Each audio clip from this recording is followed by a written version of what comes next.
The Sidecar is a classic cocktail known for its simple yet elegant combination of brandy, triple sec, and lemon juice, resulting in a balanced, tangy, and refreshing drink. You will need the following ingredients: 2 ounces Cognac or Brandy, 1 ounce orange liquor such as triple sec or Cointreau, 3/4 of an ounce fresh lemon juice, freshly squeezed is preferred, superfine sugar. For optional rim garnish, lemon twist. For optional garnish. For equipment you will need cocktail shaker, jigger or measuring tool, strainer, martini or coupe glass, ice, small plate, optional for sugar rim. Here are the instructions. If desired, prepare the glass by rubbing a lemon wedge around the rim and dipping it into superfine sugar for a sugared rim. Fill the cocktail shaker with ice cubes.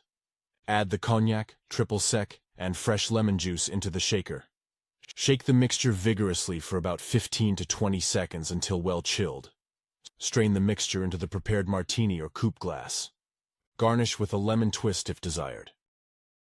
The origin of the Sidecar is disputed, but many believe it was invented around the end of World War I. It is said that the drink was created for an American Army captain who would be driven to and from a Paris bar in the sidecar of a motorcycle, hence the name.